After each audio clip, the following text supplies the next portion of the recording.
बोले इन भक्त का नाम है श्री प्रहलाद जी महाराज। भक्त प्रहलाद। अब भक्त प्रहलाद तो राक्षस वंश में प्रकट हुए हैं। पिताजी हैं हिरण्यकश्यपु और उनके बड़े भाई हैं हिरण्याक्ष, दोनों की दोनों दैत्य हैं। पूरा आसपास का जो वातावरण है वो दैत्यों का है। फिर इस बालक के भीतर भक्ति कहां से आ गई? बोले क्या था, जब हिरण्यकश्यपु तपस्या करने गया था तो उसकी पत्नी कयाधु मैया गर्भवती थी। तो इंद्र ने सोचा कि दैत्य के घर तो दैत्य पैदा होता है, पहले से ही हिरण्यकश्यपु ने हमारी नाक में दम कर रखा है, अब इसका बेटा भी बड़ा हो के ऐसे ही काम करेगा, तो इससे अच्छा तो गर्भ में ही इसके बालक को मरवा दो। तो नारद जी कयाधु मैया का अपहरण करके उसको स्वर्ग ले जा रहे थे, तभी रास्ते में मिल गए नारद जी। नारद जी ने रोका विमान, कहाँ जा रहे हो? इनको लेके जा रहे हैं। क्यों लेके जा रहे हो? इनके घर में बालक है, दैत्य का बालक दैत्य बनेगा। नारद जी बोले ऐसा किसने कहा? ये कौन सा नियम है कि दैत्य का बच्चा दैत्य बनेगा? बोले फिर नारद जी? बोले नारद जी ने कहा इसके गर्भ में भगवान का परम भागवत भक्त विराजमान है। ऐसा भक्त जब भी भक्तों का नाम लिया जाएगा तो उन भक्तों की श्रेणी में पहला नाम इसका आएगा। 12 भक्तों में भी प्रहलाद जी का नाम सबसे पहले है। प्रहलाद लाद नारद पराशर पुंडरीक व्यासांबरीश सुख सौनक भीष्म दालगा, उसमें भी पहले प्रहलाद जी। तो बोले ये कैसे हो सकता नारद जी ऐसा? बोले हम करके दिखाएंगे। जब एक गुरु ठान लेता है ना चेले को, शिष्य को भगवान का भक्त बनाना, तो दुनिया में कोई उस गुरु के संकल्प को मिटा नहीं सकता। नारद जी ने ठान लिया इसको हम अपना चेला बनाएंगे। ले गए कयाधु मैया को अपने आश्रम में, खूब सत्संग सुनाया, कीर्तन पाठ सब सुना, और गर्भ में बैठे बैठे प्रहलाद जी सब सीख रहे हैं। भजन कैसे करना है, नाम कैसे लेना चाहिए, कीर्तन कैसे, सारा सत्संग मन में बिठाते जा रहे हैं। और फिर प्रहलाद जी का प्रागट्य हुआ। प्रहलाद जी के प्रागट्य होने पर क्या हुआ? उनके प्रागट्य होने पर बड़ी खुशियां मनाई गई। हिरण्यकश्यपु बड़ा खुश हुआ, बेटा हुआ, बेटा सबसे छोटा बालक लाडला। हिरण्यकश्यपु ने सोचा इसको अपना उत्तराधिकारी बनाऊंगा, बड़ा तेज है इसके चेहरे पर हिरण्यकश्यपु ये नहीं जानता कि ये तो कुछ और ही पाठ पढ़ के आया है। हिरण्यकश्यपु चाहता है इसको चोरी करना सिखाओ, लूटना पाटना सिखाओ, किसी के राज्य को लूटा कैसे जाता, अपने राज्य में कैसे मिलाया जाता वो सिखाओ। पर प्रहलाद जी कहाँ ये सब सीखने वाले, वो तो भक्ति की पढ़ाई गर्भ में पढ़ के आ चुके थे। एक दिन हिरण्यकश्यपु ने पूछा बेटा तुझे सबसे अच्छा सबसे बढ़िया क्या लगता है? बोले बता दूं पिताजी? हाँ बेटा बताओ, निडर होके बताओ। तो प्रहलाद जी ने बताया श्रवणम कीर्तनम विष्णु स्मरणम पाद सेवनम अर्चनम मंदनम दास्य सख्यात्म निवेदनम। भगवान की 9 प्रकार की नवदा भक्ति है। श्री प्रहलाद जी महाराज कहते हैं कि पिताजी मुझे नवदा भक्ति प्रिय लगती है, कथा सुनना अच्छा लगता है, कीर्तन करना अच्छा लगता है, भगवान कैसे लगता सामने बैठा रहूं, उनकी सेवा करता रहूं। अब तो महाराज हिरण्यकश्यपु एकदम आग बबूला हो गया, हमारे ही मुंह पे, हमारे ही सामने हमारे दुश्मन की बड़ाई कर रहा है। अच्छा तेरी इतनी हिम्मत? सो महाराज उठा के प्रहलाद को गोदी से फेंक दिया धरती पर। ले जाओ इस कुलद्रोही को, मार डालो, धड़ इसका सर से अलग कर दो, बचने ना पाए। किसी की हिम्मत नहीं मेरे सामने नारायण की बड़ाई कर सके, और ये इतना सा बालक बैठा बैठा नारायण की बड़ाई कर रहा है, मार डालो इसको। पकड़ के दूत हाथ पांव पकड़ के ले जा रहे हैं। दूतों को देख के दया आ रही है, अरे छोटा बच्चा है, समझा रहे हैं बेटा मान जा, बेटा मारा जाएगा, भले तू पीछे नारायण नारायण जपता रहे, पर पिताजी के सामने तो हाँ कह दे कि ठीक है अब से नहीं करूंगा। प्रहलाद जी कहते हैं भैया एक बार जिसको लगन लग गई ना भगवान के नाम की, चाहे मर जाएगा, प्राण निकल जाए तन से प्राण निकल जाए कोई चिंता नहीं, पर जीव से कभी भगवान का नाम नहीं जाना चाहिए। इसलिए चाहे अब मरू चाहे जीव, अब कोई फर्क नहीं पड़ता। पिता की देख निष्ठुरता, नहीं प्रहलाद घबराया। भले कुछ भी करो, भले मार दो, लेकिन हम भगवान से जो लगन लगी है उसको छोड़ेंगे नहीं। पिता ने खूब डराया, खूब धमकाया, बड़े सारे प्रयास शुरू किए। जहर दिलाया गया तो भगवान ने भोलेनाथ जी को बुला लिया, प्रभु आप आ जाओ, हमारे भक्त पर कष्ट है तो आप आकर के इस विष का पान करो। भोलेनाथ जी विष का पान कर गए। हिरण्यकशिपु ने इनको कारागार जेल में डाल दिया। जेल में भूखा प्यासा मरेगा तो अपने आप छोड़ देगा भगवान का नाम, लेकिन वहां भगवान नारायण ने लक्ष्मी जी की ड्यूटी लगा दी, रोज आप जाओगी और प्रहलाद को भोजन करा के आओगी। हिरण्यकशिपु ने सोचा कि जब ये निकलेगा जेल से तो एकदम हड्डी होके निकलेगा, प्रहलाद जी तो महाराज तो गए तो एकदम हड्डी थे, एकदम हिष्ट पुष्ट तंदुरुस्त होके आए। तो ये क्या हो गया, किसी ने भोजन बोले, किसी ने नहीं कराया, और लक्ष्मी जी रोज आके भोजन करा देती। फिर बुआ आ गई, प्रहलाद जी की बुआ, क्या नाम था बोलो? होली पे जलाते हैं ना सब, होलिका बुआ। तो होलिका को एक चुनरी थी, ब्रह्मा जी से वरदान में मिली थी कि जाको ओढ़ के कहीं बैठ जाए ये तो आग में बैठ जाएगी तो आग से जलेगी नहीं। सो महाराज हिरण्यकशिपु से बोले, भैया हमारे पास एक आइडिया है। तो बहन बोल, बोले मैं प्रहलाद को गोद में लेके आग में बैठ जाती हूँ, मैं बच जाऊंगी, प्रहलाद जल जाएगा। भाई बोला, वाह वाह वाह, बहन हो तो ऐसी हो, कितना बढ़िया आइडिया लेकर के आई। हाँ तुरंत व्यवस्था करो, आग जलाओ। आग जलाई गई, बुआ ले आई चुनरी और ला करके आग में प्रहलाद जी को लेके बैठी। पर भगवान के भक्त का कौन क्या बिगाड़ सकता, जाको राखे साइया। सो महाराज जैसे बुआ जी बैठी सोई हवा चली, और हवा चलते ही बुआ की चुनरी आ गई प्रहलाद के ऊपर। बुआ का हो गया धुआं, जल के भस्म हो गई और प्रहलाद जी बच गए। अब तो यहाँ भी काम नहीं बना, बड़े बड़े दिग्गज हाथी बुलाए गए, कुचल डालो इनको, इस प्रहलाद को। ऐसे ऐसे हाथी मारने आए कि वो जब चलते और प्रहार करते तो बड़े बड़े पहाड़ों को चकनाचूर बना देते। और वो हाथी जब आके प्रहलाद जी के पास अपने दांतों से प्रहार करते हैं तो प्रहलाद जी का तो कुछ नहीं हुआ, उल्टा उनके जो दांत हैं वो पिसके चूरन होके नीचे गिर गए। अरे राम राम राम, क्या क्या शक्ति है इस प्रहलाद में, कुछ जादू है क्या तेरे भीतर? पिता पूछ रहा है। प्रहलाद जी ने मुस्कुरा के कहा, नहीं नहीं, जादू तो है पर मेरा नहीं है, मेरे भगवान नारायण का। ताकत मेरी नहीं, ताकत मेरे नारायण की। कौन नारायण? कहाँ रहता है ये नारायण? पता क्यों नहीं बताता अपना? प्रहलाद जी ने हंस के कहा, पते की जरूरत ही नहीं है पिताजी, वो तो कण कण में है, जहां देख लो वहीं भगवान है। तुम में राम, मुझ में राम, सब में राम समाया। मुझ में भी बैठे नारायण तो आप में भी बैठे, हवा में है, पानी में है, ऊपर है, नीचे, दाएं बाएं, सब जगह तो नारायण है। अच्छा सब जगह है नारायण? हाँ पिताजी सब जगह है नारायण। सामने एक बड़ा लंबा चौड़ा खंबा था, सब जगह है नारायण, तो फिर तो इसमें भी छुपा बैठा होगा। प्रहलाद जी ने कहा, अगर तुम्हारा विश्वास ये कहता है कि इसमें होगा तो पिताजी मैं भी कहता हूं कि इसमें नारायण जरूर बैठा होगा। और बस जैसे विश्वास की बात आई, लिया गदा और जोर से खंबे में प्रहार किया, खंबा फटा और खंबे से श्री नरसिंह भगवान का प्रादुर्भाव हो गया। बोलिए नरसिंह भगवान की जय। भगवान नरसिंह प्रकट हो गए। अब तो महाराज नरसिंह भगवान को देख करके एकदम बावरा हो गया हिरण्यकशिपु, कांपने लगा, हालत खराब हो गई कि अब समझ आ गया, अब ये तेरा अंतिम समय। फिर भी बचने की कोशिश कर रहा है, फिर भी बचाव के लिए कह रहा है भगवान नारायण को, आप हमको नहीं मार सकते, आप हमको नहीं मार सकते।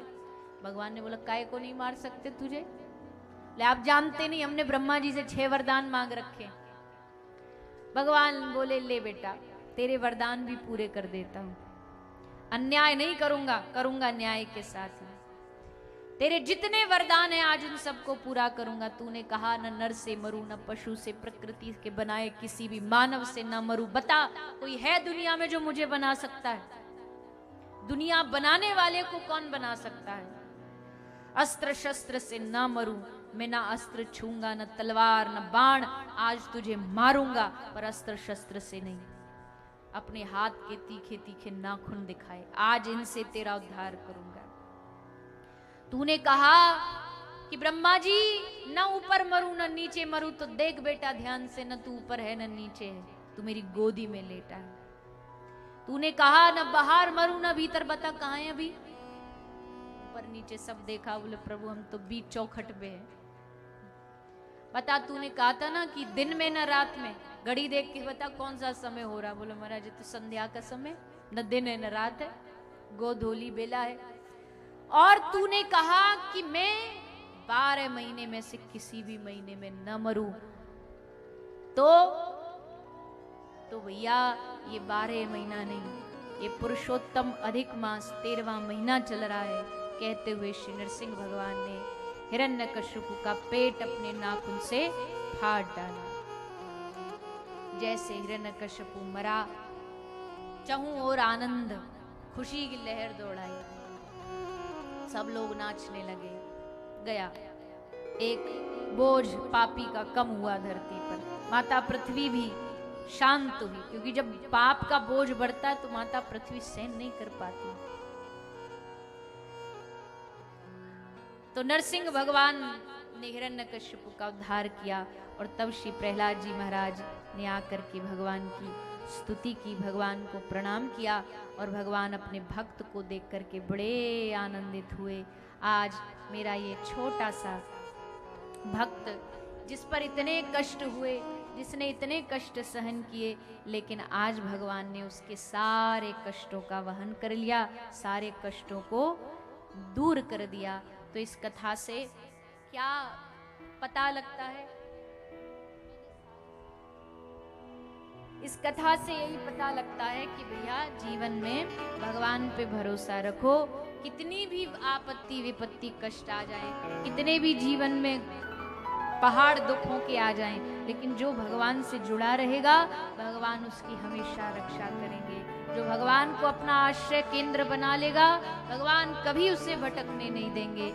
इसलिए सब ठाकुर जी से निवेदन करिए, हे प्रभु दुनिया का साथ छूटे छूटे, कोई किसी का संग मिले ना मिले, पर आपका साथ, आपका आश्रय, आपका सहारा हमेशा मेरे जीवन में बना रहे। इस भाव के साथ सभी भाव से गाते हुए। तेरी चाहत में जग छूट गया, पर तू क्यों मुझसे रूठ गया। मैं डूब रहा भव सागर में, बस आना तुम्हारा बाकी है। भव सागर में जब भी कोई डूबता है और भगवान को पुकारता तो भगवान उसे बचाने आते। बोले ऐसा ऐसे कैसे, कोई उदाहरण है? बोले हाँ, एक गजेंद्र था, त्रिकूट पर्वत पर रहा करता था। आसित गिरवरो राजस त्रिकूट इति विश्रुतः, और बड़ा बलशाली था, बड़ा बल था उसके भीतर।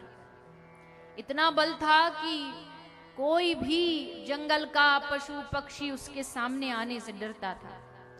और जब आदमी ज्यादा बलवान भी हो जाता ना तो बल उसको अभिमान दे देता है। ज्यादा धनवान होता तो धन अभिमान दे देता है, ज्यादा सौंदर्यवान हो जाता तो सौंदर्य अभिमान दे देता है, ज्यादा ज्ञानवान हो जाता तो ज्ञान अभिमान दे देता है। तो इसको अपने बल का अभिमान था कि हमारे सामने कोई टिक नहीं सकता। लेकिन ऐसे ही आदमी का घमंड तोड़ने में भगवान को बड़ा आनंद आता है। कहते हैं ना, जब भगवान को मीठा खाने का मन करता तो भगवान भक्त का भाव पाते हैं, और जब भगवान को थोड़ा बीच में नमकीन खट्टा खाने का मन करता तो वो फिर अपने भक्तों का अभिमान खाते, अभिमान का हरण करते। तो भगवान ने सोचा कि अब इनको थोड़ा दिखाना चाहिए कि जब काल आता है ना तो किसी का बल नहीं चलता, गजेंद्र एक दिन आया स्नान करने के लिए, नहाने के लिए एक सरोवर में आकर के स्नान कर रहा था। सब बढ़िया चल रहा था, मौज मस्ती हो रही थी, परिवार के साथ पिकनिक चल रही थी। पर उसी पिकनिक में बीच में एक ग्राह, एक मगर आकर के इस हाथी का पांव पकड़ लेता है। ग्राह ने आकर के गजेंद्र का पांव कस के पकड़ लिया। पर अभिमान गजेंद्र को लगा, अरे एक मगर ही तो है, इस मगरमच्छ को कोई हराना, इसको मारना कोई मेरे लिए, हाथी के लिए बड़ी बात है। तो देखो अभी कैसे इसको फेंक के मारते हैं, दूर गिरेगा जाकर के। पर वो ये भूल गया कि भैया जी जब काल आता है ना पकड़ने, तो तुम कितना भी हाथ पांव मार लो, कितना भी फेंक लो, पर काल तो फिर लेकर के ही जाता है। कितना भी सफेद बालों पर डाई लगा लो, कितने भी टूटे दांत में बढ़िया नए नए दांत लगवा लो, पर काल तो लेकर के जाएगा। आज नहीं तो कल लेकर तो जाएगा। काल को धोखा देने की कितनी भी कोशिश कर लो, पर काल धोखा खाता नहीं है। बचने की कितनी भी कोशिश कर लो। ऐसी विनोद में एक दृष्टांत देते हैं, कोई वैसा दृष्टांत नहीं है, वैसी विनोद के लिए बोले एक बार यमराज जी आए एक आदमी, एक लड़के को ले जाने। अब आजकल के लड़के थोड़े ज्यादा ही साइंटिस्ट होते हैं, ज्यादा समझते हैं, हम अपना दिमाग लगा के इनको भी घुमा देंगे। तो यमराज जी आए लेने के लिए, तो लड़का बोला, अरे यमराज जी हारे थके आए हो तो ने थोड़ा चाय कॉफी कुछ पी लो, बताओ चाय लोगे क्या लोगे? यमराज जी बोले, बड़ा हिम्मतदार आदमी है, पहला इंसान मिला हो यमराज को देख के भग नहीं रहा, कह रहा बता चाय कॉफी क्या पियोगे? बोले भैया सुना तुम्हारे कलयुग में चाय ही बड़ी फेमस है, तो वही पिला दो। बोला अभी लेके आता हूँ। सो गया रसोई घर में, चाय बनाई और चाय में नींद की गोली डाल लाया कि यमराज जी को सुला देंगे। और यमराज जी के पास अपना एक ब्यौरा लेखा जोखा होता है, उसमें सबके नाम की, अब नेक्स्ट नंबर उसका नेक्स्ट, तो उसमें उसका नंबर था। बोला हम अपना काट के तुरंत सबसे पीछे लिख देंगे, थोड़ा तो टाइम मिल जाएगा, जब तक यमराज जी सबको समेट के आएंगे इतनी देर तो हमको समय मिलेगा। तो जाके उसने चाय में नींद की गोली यमराज जी को दी। यमराज जी ने पी और महाराज चकाचक सो गए यमराज जी। खूब देर तक बढ़िया नींद लेके उठे। इतने में उसने वो काटा वाटा सब करके डायरी में सबसे पीछे अपना नाम लिख दिया था। तो यमराज जी अंगड़ाई लेते, आहा आज बड़ा मजा आया भैया, ऐसी बढ़िया चाय पिलाई तूने, ऐसी चकाचक नींद आ गई, इतनी सेवा तो आज तक हमारी किसी ने नहीं की, हम तुझ पर एकदम खुश हो गए, रीझ गए, तू भी क्या याद रखेगा, जा आज से हम अपनी लिस्ट आगे से नहीं पीछे से चालू करेंगे, तुझे छोड़ते हैं, आज हम पीछे से जाएंगे। तो कान यहाँ से पकड़ लो या यहाँ से पकड़ लो, पकड़ा तो जाएगा ही भैया, काल तो पकड़ेगा ही पकड़ेगा। छूटने की भुतेरी कोशिश करो, हाथ पांव फेंको मारो, पर एक दिन तो काल आएगा ही। तो जी काल आ गया। मगर क्या, मगर यही तो है मगर। कोई किसी ने कहा जी कथा हो रही है चेहरा में, चलो चलते तो मगर गर्मी बड़ी पड़ रही है, आ तो जाते मगर दोस्त का ब्याह है। ये मगर सबको पकड़ के रखता है, ये मगर ही किसी को आगे बढ़ने नहीं देता। भजन तो कर लेते मगर मन नहीं लगता, सबके पांव को इस मगर ने पकड़ रखा है। तो महाराज अब तो ये तो बड़ी बुरी दशा हो गई गजेंद्र की। गजेंद्र ने सोचा था कौन सी बड़ी बात है मगरमच्छ को छुड़ाना, लेकिन जब पकड़ा ना पाऊं तो महाराज गजेंद्र थक गया, हार गया। पहले तो उसने अपना ही बल पूरा लगा लिया कि किसी की जरूरत नहीं, हम ही कर लेंगे, लेकिन जब लगा कि नहीं, तो उसके आसपास जो उसके संग आए थे पिकनिक मनाने, उसके चाचा बुआ चाची काकी सब आए थे। अब उनकी ओर देखा। आदमी जब संकट की घड़ी में होता है तो फिर ये जो आसपास के नातेदार रिश्ते, इनकी ओर देखता, कोई मुझे बचा ले, कोई मेरी रक्षा कर दे। पर बताइए कोई होता है क्या दुनिया में मदद करने वाला? बोलिए ना, नहीं, पक्का। थोड़ा बहुत कर भी देते हैं तो कर भी दिया अगर थोड़ा बहुत गलती से, तो सारा जीवन उसी इतनी सी की गई मदद को सुनाते रहेंगे, हमने तेरा उस समय ऐसे ये किया था, आदि आदि। सुर मुनि जन सबकी यह रीति, स्वार्थ लाग करही सब प्रीति। ये दुनिया का नियम है कि यहाँ सब स्वार्थ से ही जुड़े हैं। कोई कितना भी दावे कर ले कि हमारा प्रेम तो एकदम, तुमसे कोई स्वार्थ नहीं, स्वार्थ नहीं होता तो तुम यहाँ किसी से जुड़े ना होते। सबको किसी ना किसी से कोई ना कोई स्वार्थ है, रिश्तों में, संबंधों में। एक महाराज जी ऐसी कथा सुना रहे थे, वो सब स्वार्थ के रिश्ते ऐसे वैसे। एक आदमी बोला, नहीं नहीं महाराज जी आप गलत बोल रहे हो, आप हमारे परिवार को नहीं जानते, हमारा परिवार हमसे बड़ा प्यार करता है, आपने देखा नहीं उनको भी।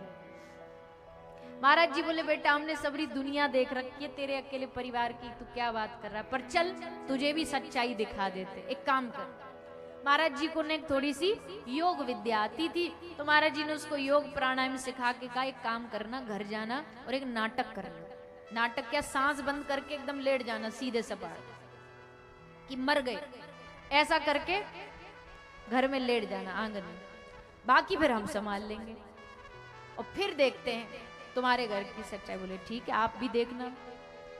तो वो आया आदमी घर, घर के आंगन में आके ऐसे ही जैसे महाराज जी ने कहा एकदम नाटक करके गिर गया, पड़ गया सीधा। सांस रोकने की विद्या सिखाई थी महाराज जी ने, तो सांस रोक के। अब तो महाराज हल्ला मच गया, पिताजी चले गए, पिताजी चले गए, पत्नी आई रोती रोती, पड़ोसी आ गए, बड़े अच्छे आदमी थे। यही तो डायलॉग रहता है जब किसी की मृत्यु हो जाती है, जीते जी जीने नहीं दिया, और जब मर जाते बड़े अच्छे आदमी थे। पड़ोसी कह रहे हमारा बड़ा बढ़िया इंसान था, और बालक अब हम कैसे रहेंगे, हमारे ऊपर से पिता का साया चला गया और भगवान हमें ले जाता। और पत्नी, धर्म पत्नी, वो चूड़ी पहन के वो छाती पे से मार मार के वो भीतर से कह रहा, रे ऐसी रोले, बिना मारे ही रोले। विद्या सीखी पर गलती से भूख भाग निकल गई, सांस निकल गई, तू सब जैसे तैसे अपने आप को संभाल के रखा। हाय मेरे प्राणनाथ चले गए। तो महाराज वहां तो खूब ये सब चल रहा था, इतने में ही वही महाराज जी की एंट्री हुई। महाराज जी ने एंट्री करी और महाराज जी बोले, नारायण नारायण नारायण। सब एकदम देखने लगे, महाराज जी आज गजब हो गया, आज हमारे घर में। बोले कुछ नहीं हुआ, हमारे पास उपाय है। हाँ महाराज जी क्या उपाय आपके पास, जल्दी बताओ। महाराज जी बोले, हमारे हाथ में दूध का कटोरा है, सो इस दूध को जो पी लेगा, कोई भी हो तुम्हारे घर परिवार में, दूध को पी लो, ये तुरंत उठ जाएंगे, खड़े हो जाएंगे। सब लोग बोले, अरे इतनी सी बात, लाओ लाओ हमें दो। महाराज जी बोले, पहले पूरा सॉल्यूशन सुन लो, आधा अधूरा मत सुनो। ये दूध के कटोरे को जो पिएगा ये तो खड़े हो जाएंगे, पर जो पिएगा इनकी जगह वो, उसकी टिकट कट जाएगी। सो अब बताओ कौन पिएगा, बताओ। तो सबसे पहले तो पड़ोसी दुम दबा के भागे वहां से, जो अल्लाह मचा रहे थे, बड़े अच्छे आदमी थे। इन्होंने सोचा हमारा नंबर आए, उससे पहले निकल जाओ। बच्चों से कहा, बच्चे बोले, अरे महाराज अभी तो हमारा जीवन शुरू हुआ है, अब देखो पिताजी ने तो सारी दुनिया उम्र भर देख ली, अब जाना तो पड़ेगा, आज नहीं तो कल, कोई बात नहीं। धर्म पत्नी से तो धर्म पत्नी बोली, अरे बाल बच्चों को अब एक तो माँ बाप में से एक का हाथ तो चाहिए ना सर पे, तो मैं तो बच्चों की देखभाल करूं।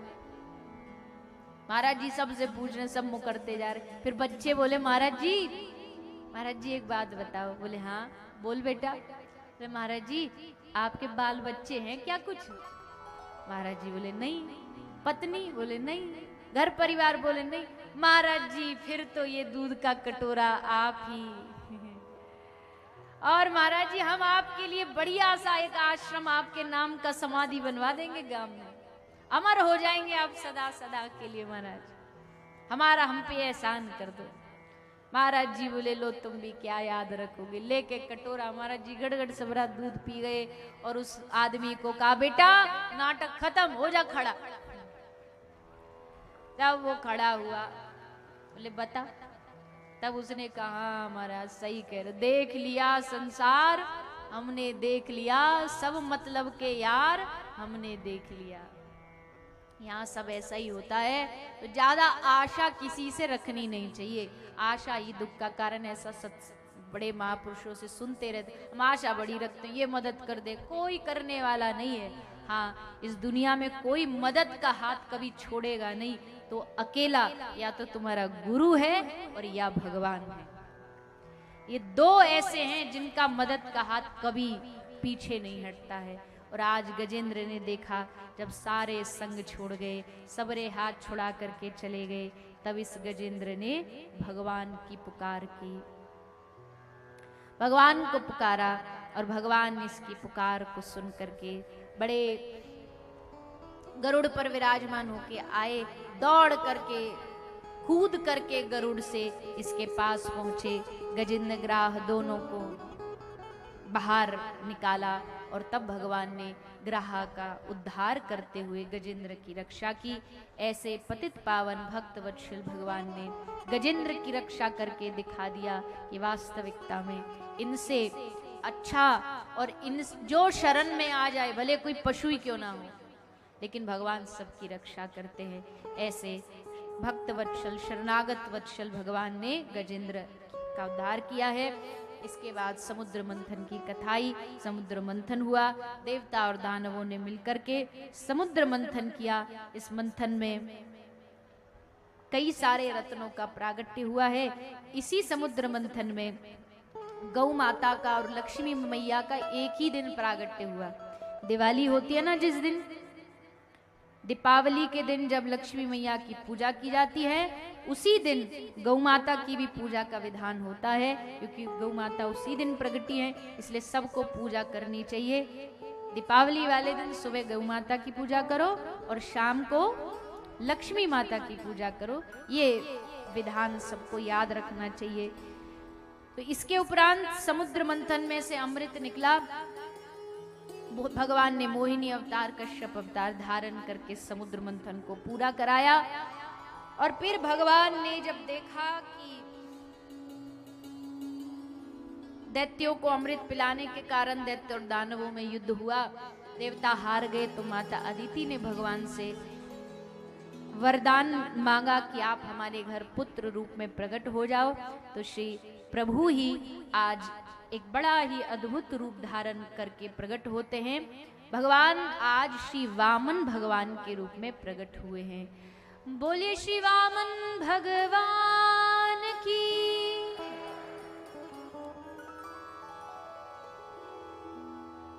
श्री वामन भगवान के रूप में श्री ठाकुर जी प्रकट हुए हैं। बड़ा सुंदर रूप बना करके श्री वामन भगवान पधारे हैं। बलि के द्वारे पर आकर के भिक्षा मांगने के लिए माता लक्ष्मी ने इनको सरस्वती दी, भगवान श्री हरि ने चरण पादुकाएं दी, कुबेर ने कमंडल भिक्षा पात्र दिया, सब देवता भेंट लेकर के आए। और तब श्री वामन भगवान सबकी भेंट स्वीकार करके बलि के द्वार पर जाते हैं। कैसा रूप है श्री वामन भगवान का, सब बड़े भाव से दर्शन करेंगे, मनी मन और भाव से गाएंगे, भगवान वामन को प्रणाम करते हैं।